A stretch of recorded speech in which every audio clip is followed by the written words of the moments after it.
All right, everyone, let's go ahead and get today's session started.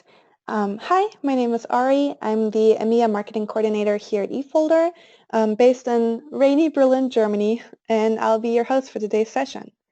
So welcome to this eFolder Expert Series. If this is your first time joining in for an eFolder webinar, this webinar series always brings together experts from the eFolder staff, as well as our partner community, for a deep dive discussion on key services and technical topics.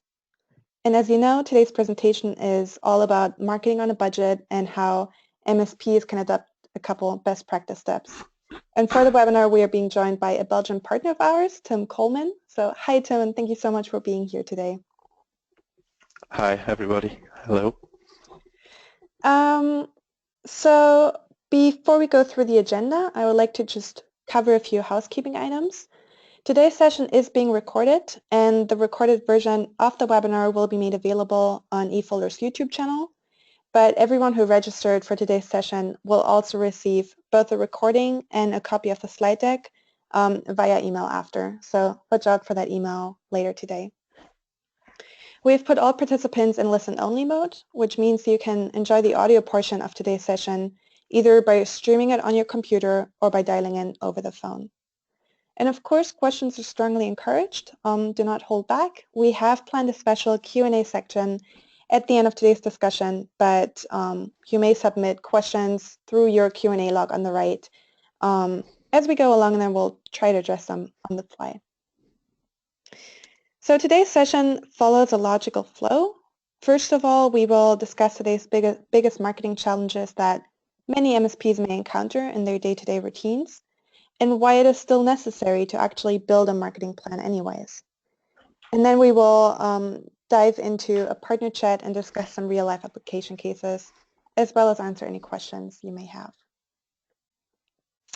So first off, I would like to introduce today's guest speaker, Tim Coleman. Tim is the marketing manager at Aspex, which is an eFolder partner of ours based in Antwerp in Belgium.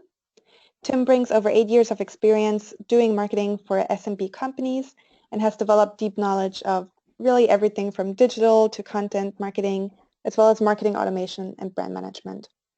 And when it comes to specifically the MSP market, Tim has been working for Aspex for the last 4 years and has collected experiences along the way. So again, Tim, hi, and I really appreciate you making the time today.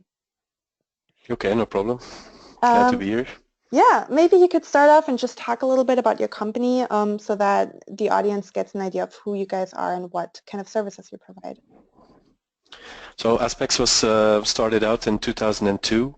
Then it was like an internal unit inside our mother company, so SD-Works, which is a large HR provider in Belgium, but is also active in many countries in Europe. So an internal unit. We were a hoster for the HR software that SD-Works wanted to sell and market in their specific markets. And then from 2006 on, when we saw external interest in hosting applications, we became a separate brand with own product, with no product portfolio and external customers next to the internal customer we had, so the SD-Works. We grew to, as it says on the slide, 60 managed service clients today. Most of them are software vendors, so ISVs, and we are active mostly in Belgium, but also in our neighboring countries like the Netherlands and Germany. Through organic growth, we basically became very strong in verticals like financial. So we have a lot of accountancy software companies, but also planning, CRM. Those are the main verticals we work on in terms of software vendors. For eFolder, we came in touch with eFolder when we started our SME portfolio, so a bunch of products that are linked to Office 365, and that's when we started using eFolder and specifically their Office 365 backup product. Okay, nice, perfect. Thank you for that introduction. Okay. I think that helped the audience get an idea of what you guys are and what services you provide. And now I would like to jump in and discuss some of the challenges that MSPs might be facing when it comes to, marketing in general and also implementing marketing strategies into the everyday business. So now the first problem is that the margins of big box services has gone down, right? And this is really the result of a lot of services that MSPs have historically offered now becoming more aware or more available to the wider audience. So a prime example for that would be Office 365, where for the SMB market that might be $5 to $10 a user, and so the margins for MSPs are more and more decreasing. And that problem was enhanced when Microsoft decided to just cut the margins that their reseller partners could make in late 2014.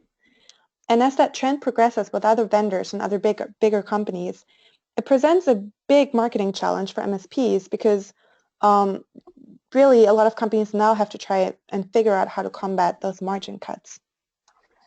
And then secondly, MSP owners are often fully equipped with the technological know-how. They know a lot about the services they provide and the technological back end. But keeping a business going requires knowledge beyond technology. So especially in the early stages of building up and growing a company, no matter how big or small it already is, a business owner often is, a consultant, an accountant, a salesperson, all in one, which leaves very little room or time for marketing activities. And that leads us to the third bullet here. Marketing is really time intensive. First of all, you need to sit down and kind of do a situational analysis by looking at where you are today and where you want to be tomorrow. And then you need to invest time into getting certain marketing tactics kicked off and make sure that they are executed on a regular basis. So it's very understandable that many business owners just don't feel like it's worth their time or feel like they see their time invested better elsewhere. Another challenge is that today's customers or clients of all stripes really are increasingly immune to the traditional advertising or sales methodologies, which means they conduct more independent research before they actually come to a purchasing decision. And again, this may vary by client. Not all of them will be exposed to the same information about your company from the same sources. But that, at the same time, that's exactly what where the hurdles are. Some clients may have discovered your company on social media, while others learn of your services through word of mouth recommendations. And then again, some others may read online reviews on Glassdoor before engaging with your sales team, or visit your website, read your blog, or actually evaluate your competition before coming to you. And so studies show that on average, it takes a company 6 to 8 customer touch points before they actually lead them to a purchasing decision. And the challenge for MSPs here is that just doing one marketing activity occasionally is not enough. You really should try and produce as much information as you have the resources to on a lot of different levels to make sure you engage your audience on a regular basis in many different ways.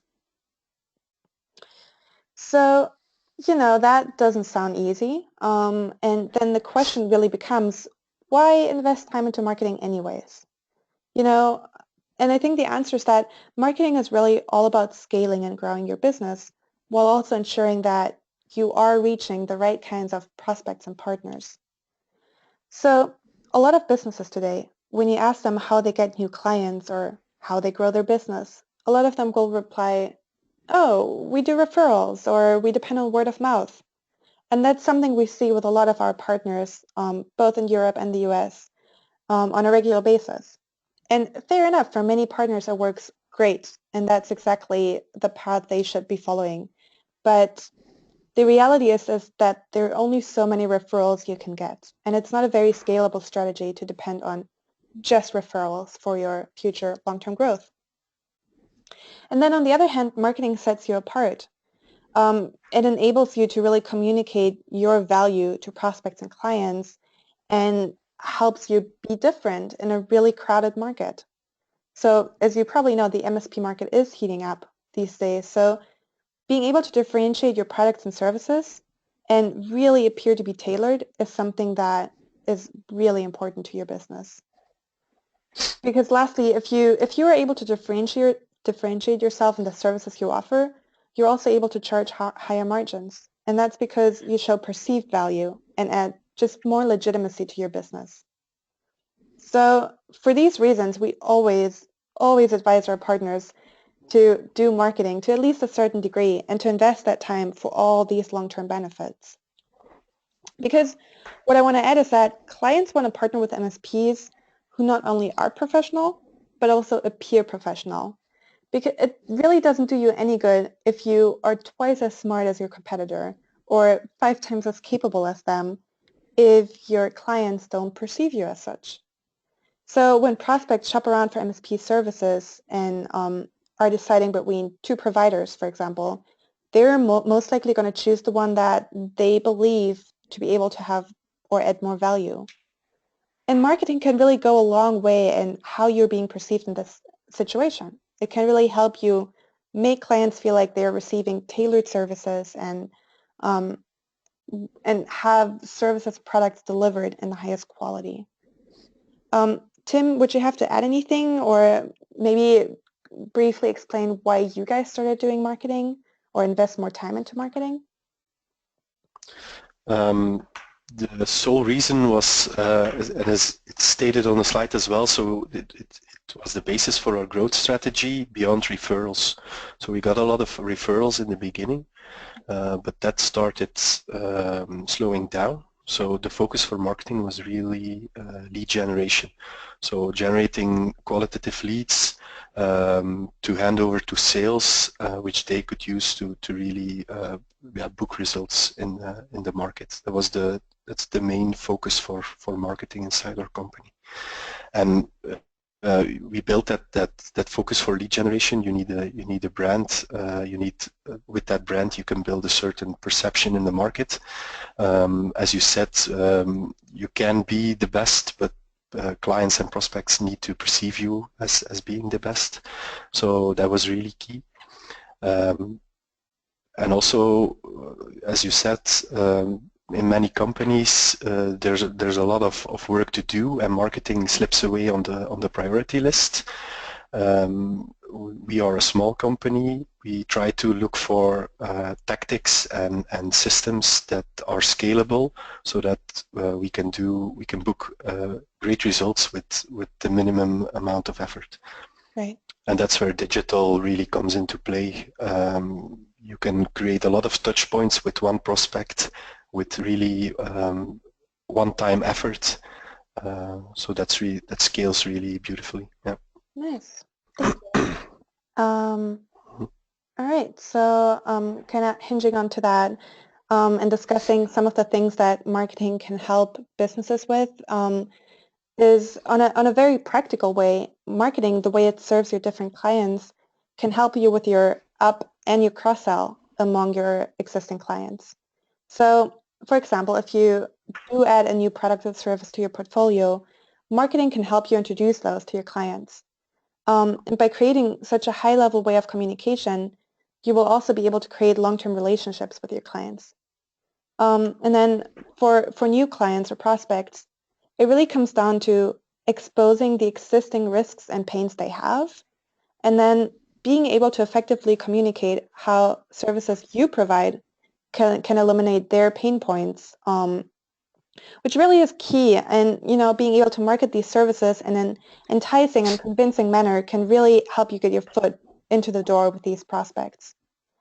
And then lastly, there's the idea of wedge clients, which really are clients or prospects where you're trying to get your foot in the door. It may be a client who is on the fence about a product or service, or is working with another managed service provider at this point, or at least reviewing their technology. And so if you're able to come in and introduce just one specific service that can help them with one specific pain point, it can present a whole list of other opportunities in the long run, and you may end up finding yourself managing their entire service department. So really there's a wide range of growth drivers that marketing can help you with, and it's not just immediately just growing your business, it's also about how you engage and how you maintain or build strong client relationships through marketing. So now that you have sort of the preamble of marketing challenges and marketing realities, I want to dive more into Aspex and how you guys are managing those hurdles and dealing with challenges and overcoming them. So you already touched upon that, but what was sort of the one key factor that made you as a company realize, okay, we're putting a higher priority on marketing? Yeah, one reason was indeed that the natural income of referrals was slowing down. So we saw less referrals.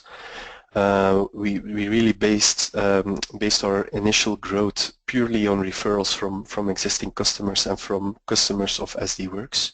And when that was slowing down, the decision was taken to, okay, we need to build a brand in the market and put effort into reaching prospects and generating new clients. So that was the basic decision to put that focus on marketing.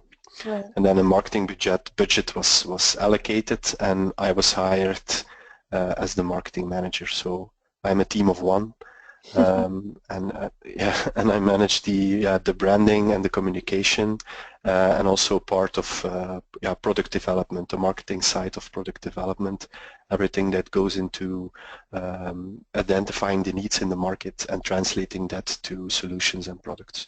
Right. And even though you are a team of just one, you guys do have a set of different marketing activities, right? Why did you choose these ones, and how is it going for you? How long did it actually take you to decide, okay, we're doing digital marketing, social media, event marketing?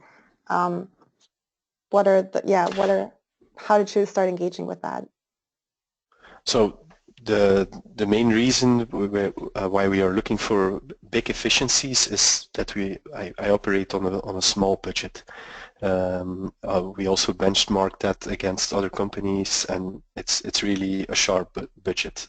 That means I have to be creative, and the main reason for digital and inbound marketing is driven by the strict budget.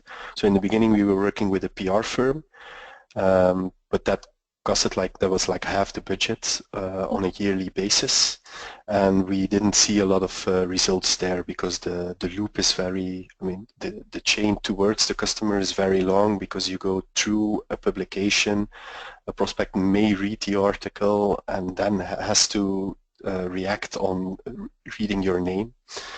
So there was not a we couldn't allocate, okay, these activities bring us that kind of leads. There was no allocation. With digital and inbound, we know, okay, we do this type of activities. For example, we blog about a certain topic, and we immediately see reaction on our website and on our platform. We can see which ebooks are downloaded, linked to that blog post. We can see which contact forms are filled in, linked to that blog post. So we have immediately feedback on this is good, continue, or we have to stop this because there's no reaction to that. Inbound is everything that has to do with content and blogging, and for digital we also do like search engine advertising, where we put ads on Google to draw in traffic to our websites. Social media is also online, so we're not that strong in social media yet. In our market there are other players and competitors who are much stronger, so we're still building that. It's mostly Twitter, but always content based, so it's blog posts and ebooks, really looking for what are the needs and how can we provide answers to certain questions. And then event marketing is, okay, you have online, but offline is still important.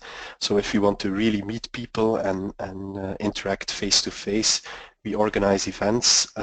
That's mainly for our existing customers. What we do is we invite a rather well-known speaker in our market in Belgium. Topics have been digital transformation, everything that is linked to software as a service and how that enables companies to work more efficiently. So we give some food for thought, and afterwards we present our roadmap, and we interact with our clients and ask them feedback on the things we presented. Nice. So that's basically the 4 pillars of our marketing strategy. Perfect. And maybe a follow-up question: when you say you do paid Google advertisement, for example, how much budget do you realistically allocate to that in order to see valuable results that are worth the money and worth the effort? It depends, because we start a campaign in the beginning of the year, and with Google it's best that you keep the campaign live, because they do some quality checks in the beginning, and if you stop it after 3 months and want to restart it, for example in the third quarter, say you do it the first quarter, you do nothing the second quarter, you want to restart in the third quarter, those checks have to be done all over again. So there's you lose the optimization you had. So what we do is we focus on 2 quarters where we allocate more budget, and then in the other quarters we slow down the budget, but we don't go to zero. Now first quarter we passed like an intensive quarter for Google Ads, and I think we ended up at around 12K. Okay. Right. Yeah, but it all depends on which search of keywords you want to invest in, because some keywords are very expensive. For example, cloud is really expensive, and Office 365 is expensive as well. Right. So we have to search around the needs who are surrounding those keywords and really target those. It demands more work and some research, but it pays off in the end. Yeah. Yeah, maybe as a follow-up, SEO really can be very effective for your business, but it is sort of a science in itself, right? It does require a little more time beforehand, just sitting down and figuring out what you actually want to do. And then if you pick big words like cloud or Office 365, you also have so much more competition to go up against, because it's just such a broad keyword to choose.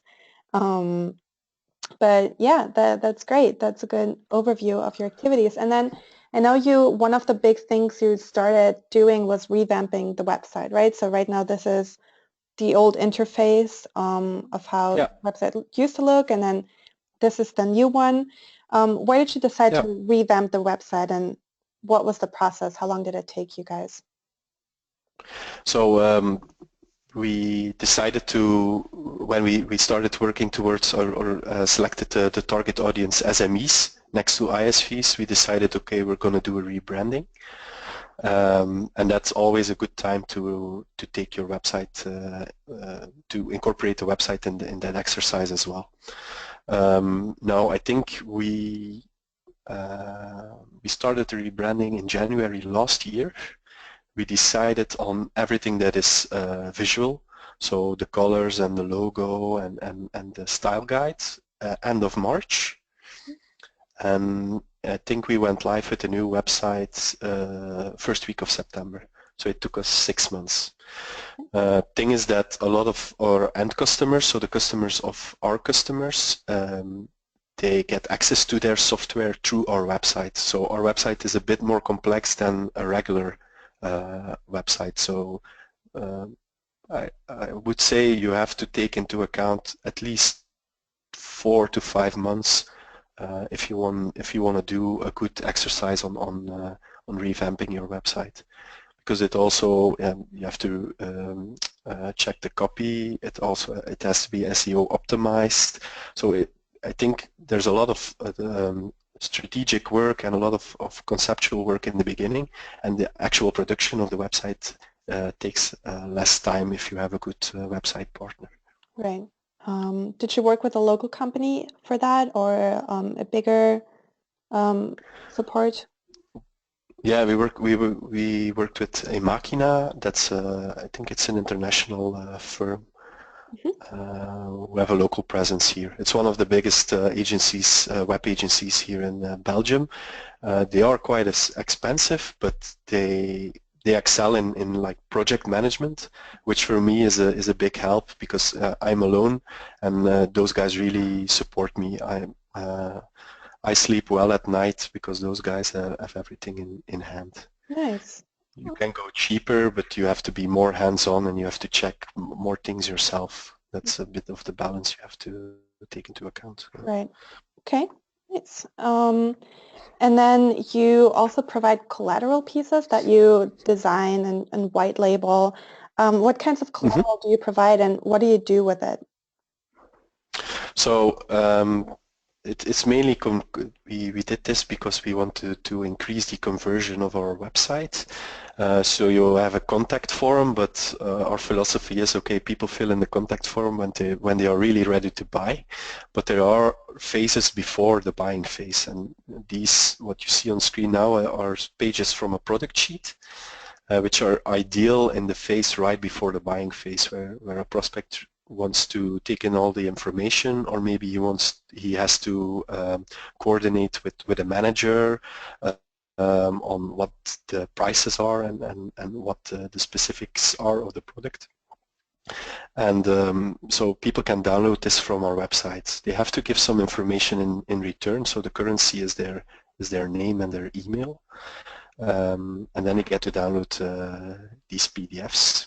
And we use that for lead generation. So they are opted in our email, and sometimes we call them to see if they have further questions. But we use it as a hook to start the sales process. We have ebooks and we have product sheets. So ebooks are on a higher level than the product sheets. That's mainly covering certain problems, answering certain questions, and the product sheets is really the product information with pricing. Nice. And then, of course, downloading it and following up with these people who have downloaded Collateral is also just a good way to start a more engaging and more up-to-date discussion, right? It's just more relevant to say, hey, I saw you downloaded the paper. Do you have any questions? Than just exactly. randomly trying to cold call them. Yeah. A lot of our partners... Thing is for sale. Yeah. Sorry? I'm sorry. I was going to say a lot of our partners also print out these types of collateral pieces and leave it with their clients on site after pitching a certain product to them. But just by investing time into creating collateral, you have more flexibility in what you want to leverage it for. Yeah, what I wanted to say is that the challenge here is that if the prospect has downloaded this information, he already knows a lot. So for sales, they have to be aware of the fact that when they eventually go to the client, they cannot do the standard presentation where they outline the product, because the customer has read, or the prospect has read, this product sheet. So they have to go to the second phase of selling the product. Is basically sort of pre-sales or getting into deeper topics like how do you want to handle the migration to Office 365, or which additional services would you like. So that's a challenge for sales to adapt to the fact that the prospect sometimes already knows a lot of information beforehand. Right. Oh, that's a good point, actually. How big is your sales team internally? How many salespeople do you have? We have 4. Okay, and do you cooperate together? Like, do you sit them down and tell them, okay, guys, I created this collateral piece. If someone downloads this one, then keep in mind that you should skip the primary sales pitch step? Or how do you work together? They know. Okay. Yeah, we collaborate. I mean, we sit together on a 2-weekly basis. So we have a sales meeting where I also have a slot, and also day to day we work a lot together. They give me a lot of feedback from the market. They were very skeptical of the focus I put on the website and on how we were going to attract customers through the site. But it's taken them like a year, and now they see for them they love getting leads through the website, because they now know, okay, when we get something through the website, we can immediately go into the details. I can focus on really closing the deal instead of making the prospect warm, generating interest into the solutions, into the products. So the sales cycle is shorter, and yeah, sales are more engaged. They love those leads that come in through the site. Yeah. I love that. Yeah, I mean, traditionally, integrating sales and marketing has always been difficult to figure out, but it's really important because it goes hand in hand, right? The sales team is usually the one that faces the market daily and can really provide that feedback, like you said. Well, marketing is the support arm for sales and providing the leads. So the more you work together, Yeah. The more effective the results will be, right? Yeah. So, all right. And, you know, investing so much time into revamping the website, creating collateral, do you feel like investing all these resources into branding makes a difference for your business or your marketing results? Yes, I think it does, because if you look at the basics, it's colors and it's a nice logo, but it really pays off in the end, because the perception people have of your brand is more professional. It builds trust, because often their first touch point is your website, and it's there that you establish the first basic trust. For us, it's important. Yeah, we do hosting. People trust us with their data, with the part of their business. So it's important to establish trust in the beginning, and I think the website is really key for us there. Right. We also get good feedback from your website is really nice to read, because we use large fonts, we use great white spaces, so everything is spaced out, and it's nice to read on a big screen. So that that package really communicates something to the prospect in the first touch point. Yeah. Nice. And it's also, I mean, traditionally many MSPs may have invested more time into networking and handing out physical business cards, but in this day and age, one thing to consider is that your website is your new business card. So investing time, if nothing else, investing time into making sure that your website represents your story can go a long way, really. And you already walked us through the different marketing activities that you guys do. How long did it take you to really develop all these and make them an established part of your business strategy? So I think where we are at now, we started out, I think, 2 years ago, like inbound marketing and the digital part, and really focusing on conversion on the website. That was like 2 years ago. But as I said, I'm alone, but I work with partners. We have a company that does the copywriting for the blog. We have a company that does all the emailing and setting up the search engine advertising campaigns. So that's really where the budget goes to hours that partners do for us, and that has sped up the process. It took 2 years. If you have to do it completely by yourself, then it will take longer, especially because you have to build the knowledge on SEO and SEA. Right. It's specific expertise. Right. And yeah, and part of it is also learning by doing and maybe making mistakes in the beginning, just learning as you go along and figuring out what works best for your business. And so from all these activities, if your team decided tomorrow that you just had to focus on one of your marketing activities, which one would you choose based on what activity customers engage with the most? And the online part, I think blogging will remain. So SEI you can stop, because it's for SEI you have to keep investing money. I think blogging will remain because you can do that on a very, very low budget. You can even do that with no budget. All you need is time. And it also builds towards SEO. So your blog will also make sure that your site ranks higher for the topics you write about. So that's the efficiency you create. And then on the offline part, it will be the events. And I think you can really host a very interesting event for a very small budget. The speaker is, of course, if you want to really a household name in the market, it's gonna cost you, because we pay around 4 to 5K for a speaker. That's for 2 hours. But in return, we get very good satisfaction scores on those events. Our customers really say, okay, you bring us in contact with those speakers. It's content we really can use in our daily business, in our daily professional life. So it pays off in the end. That's the two things I would keep, is blogging and offline events. How often do you blog right now? The frequency is like we do a post once a week. Okay. Yeah. Nice. Yeah, that's a target at least, yeah. And it's just you blogging, or do you involve other audiences or other team members? We started recently building content teams for both target groups, the two targets we focus on in the business. So they're both like 5 or 6 people.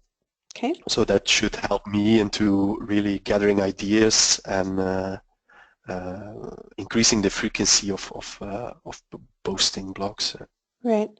And for the audience, again, starting a blogging campaign is a great way for one, like Tim said, it's cheap or basically free. And on the other hand, it's a great way to establish yourself as a thought leader and really share the knowledge that you have of the industry you're working on. Because if people stumble over your website and they see so many relevant topics or answers to questions they've, really try to find answers to, that is going to be an immensely convincing way to gain their confidence and gain their trust into the services you provide. So being able to choose topics that not a lot of your competitors are talking about can be a very convincing way to indirectly sell your business as a whole also. The thing is that it's work on the long term, because in the beginning it starts really slow, you have no visitors. But then you can have like one blog post who acts as the tipping point, and then you go to 100 monthly visitors, 150, 200, and you see it growing. So you have to really persist in the beginning, really take like a year to focus. But the big advantage is it works on long term. One blog post from January 2014 can still be read now and can still attract visitors through the website. So it's effort that pays off in the long term. I think that's a great point. And again, another comment on show consistency, and whatever marketing strategy you use, stick with it for a while, because not all of them will immediately boost your sales or boost your website visibility, especially if you don't want to pay for it. Organic growth can just take a little while, but it doesn't mean that you should stop blogging after half a year or something. And now you already mentioned that you work with a company to create your website or to revamp your website. Do you work with other vendors or freelancers on creating Collateral, for example, or other marketing activities? The logo and the product sheets and ebooks I did with a freelancer. Okay. So that's one guy who does all the designing. I worked with an agency before, but it was a lot of communicating back and forth, and we had an account manager. And when designing things, I really like the direct contact. So with the freelancer, I just call him. I talk only to him, and it's important for the look and feel and for the logo to find somebody who understands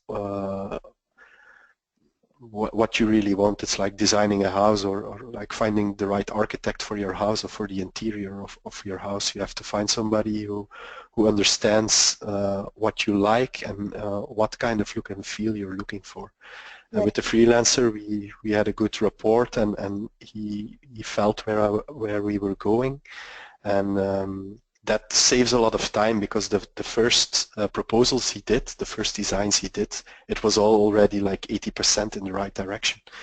For example, with the agency, it was like 50% in the other direction, and then you have to work towards 0 and then towards 100%. So it cost me a lot of energy and a lot of time, because if they don't understand what you want, even if you show examples, it's going to create a lot of annoyance and lost time. Right, and constant back and forth, and yeah, same here. We at eFolder, we have a freelancer who helps us design our collateral, and it's just a more convenient and faster way to really get the results you want. You don't have to go through several steps in reviews for an agency. You don't have to go through finding the right agency and paying often more money.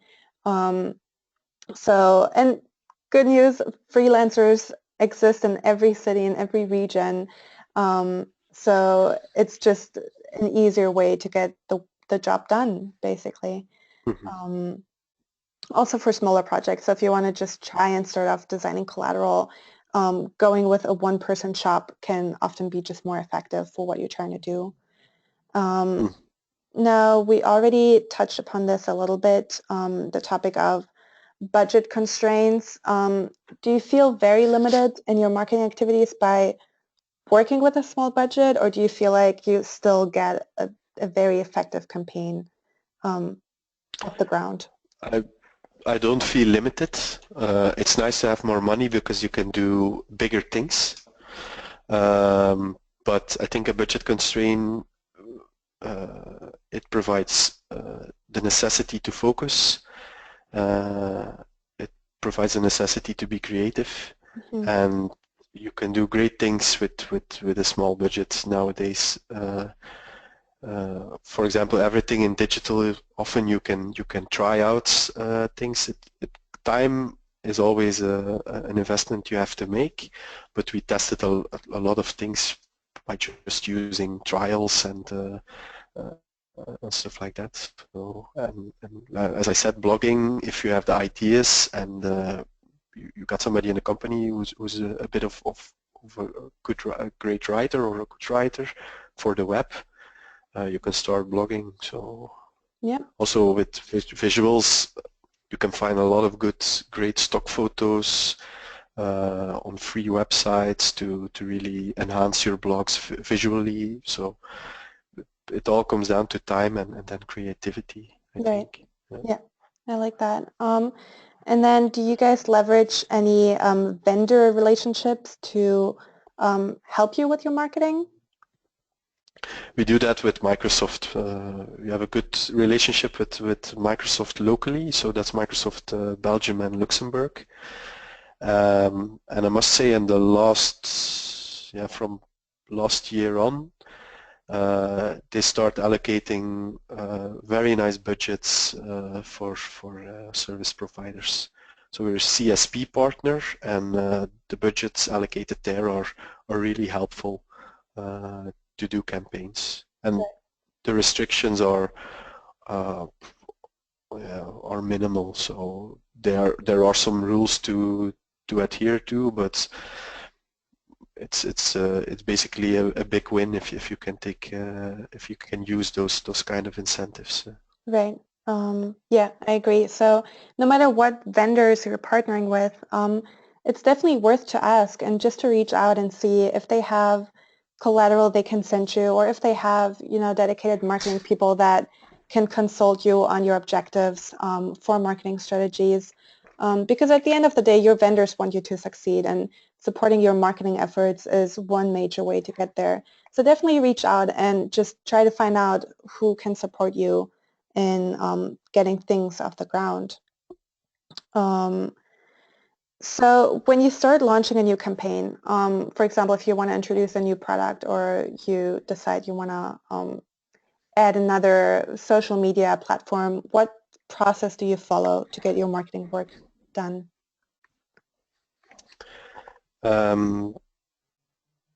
Yeah, strategy is important. Okay, which companies do we want to target?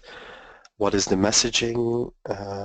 Also build focus. I think it's important when we do a campaign that it focuses on one product or one specific need that the product covers. So we often do, like for Office 365, we focus on companies who want to integrate or who want to start mobile working. But we also focus on companies who want to reduce IT costs, and we have separate campaigns for those segments. So we don't push everything into one campaign and then hope that something sticks, but we look for really a focus on a need and build a campaign around that. Right. And then we see which tactics we can use. I think email is always a part, search engine advertising, and that's what we pay for is the search engine advertising. Email is basically, yeah, you have to pay for the design of the mail, but sending out is relatively inexpensive. And we also always link content, so then we go see, okay, which topics can we tackle in blogging? Can we build an ebook around this need? We have ebooks around mobile working. We have ebooks how to calculate the difference between an on-premise installation versus Office 365. So that's the different facets of a campaign we built. That's basically the process. Right. Nice. And then last question from my end.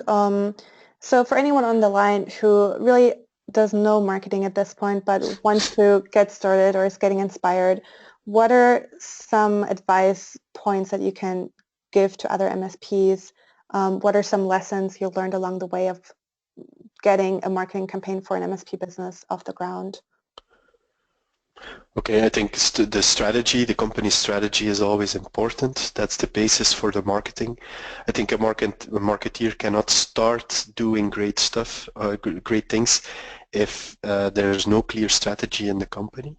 Mm-hmm. So a marketeer builds on the strategy, and then comes, okay, which perception or which image do we want to build in the market, which follows from the strategy. If you're a product-focused company, all your communication will focus on how good your products and solutions are. If you're a customer-oriented company, you talk about the customer and you let the customer talk about you a lot. So that's really the starting point for everything. Some more specific, concrete advice, I think, is really take a look at your website.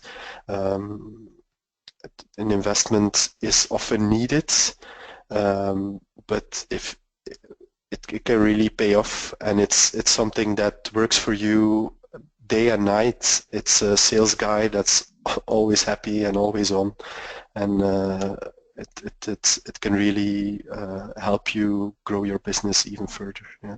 Yes, perfect. Thank you. So I think you brought a lot of good points and really great insights.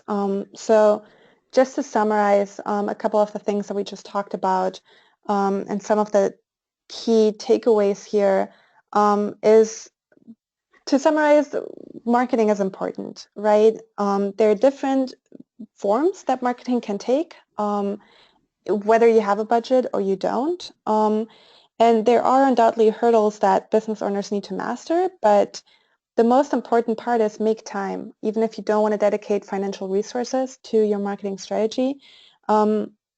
Make time at the end of a year, at the beginning of a new quarter, to sit down and ask yourself where you are today and where you want to be tomorrow. And as a result, as Tim said and demonstrated, the results are more than worth it. So when thinking about the kinds of marketing campaigns that you might want to create, three major factors that come to mind and that you should always keep in mind are creativity, consistency, and transparency, right? So don't ever be afraid to think outside the box. If you realize you don't have a marketing budget, you can still send out monthly newsletters to your partners and clients. You can still create a social media account. You can send direct mail, little postcards to your partners. with a call to action, or be more creative in the types of news you share on Twitter. But then secondly, and that's also very important, no matter what tactics you settle for or decide on, take the time to really understand that you can realistically keep those up for a while, right? So if you decide on blogging, keep in mind that you may not see results over the next couple of weeks or even months. And don't create a Twitter page if you know you won't be able to tweet more than once a year. And then vice versa, once you do get in the habit of posting thoughtful statements or share relevant links or create very engaging email blasts, keep it up, because that way you're sure to engage your prospects and always rewoke the memories that they have of you and ensure that you can engage with them on a lot of different levels. And lastly, be transparent. Whether you're trying to attract new clients or new potential hires or maybe even investors, if you're able to convey not just what kinds of services you provide, but also how it is to work with you as a company, that will definitely set you apart from the audience. Because every competitor can offer the same kinds of services that you do, but no business is going to be exactly like you are. No business is going to have the same team, the same mindset, the same values or mission statements, and people care about that, right? So they want to know that the company they're working for is not only able to deliver high quality products and services, but also is a good mutual fit culture-wise. So, if you think about social media, consider platforms like Glassdoor as well, platforms that allow you to show more transparency in how you work from the inside. Or if you send out monthly newsletters, consider adding a team picture every once in a while, or show your sales team hard at work, or insert a picture of your data center. If you host webinars, don't be afraid to crack a joke or engage the audience with, interesting did you know facts. The more you understand or the more you are able to convey yourself and your business, the more likely you're actually able to establish a relationship with your clients and make that stick over the long run. And then lastly, since we talked about, engaging with vendors to get more help with your marketing, here at eFolder, we provide a broad range of services, everything from business-grade file sync to cloud-to-cloud backup to BDR and business continuity. And we understand that many partners just don't have time or resources to do marketing. So the most basic support we provide are so-called playbooks, which are 20-page long PDFs, and they really give a step-by-step guide for marketing each one of our specific products. And part of the playbooks are downloadable email templates, white papers, ebooks, brochures that you can put your own logo on, print or email to your clients, and it's just a good way to get started. We also have dedicated marketing support, so if you are a current eFolder partner of ours, look out for our emails later today because they will have links to our marketing support email address, and we're more than happy to help you walk through any marketing questions you may have or get you started with marketing practices. But yeah, that's just from my end as a did you know. So let me check if there are any questions from the audience. Doesn't look like it. Everyone seems to be happy.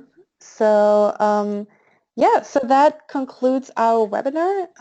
Tim, thank you so much for making the time and for sharing all your insights. I think there were some great key learnings and takeaways that the audience hopefully can take home or into their businesses. So yeah, I appreciate your involvement here. Okay, no problem. Yeah. All right. So everyone on the line, thank you so much for tuning in. We'll send out emails later today with the recording and the webinar slides. And have a great rest of the week, everyone. Bye. Okay, bye-bye. Bye.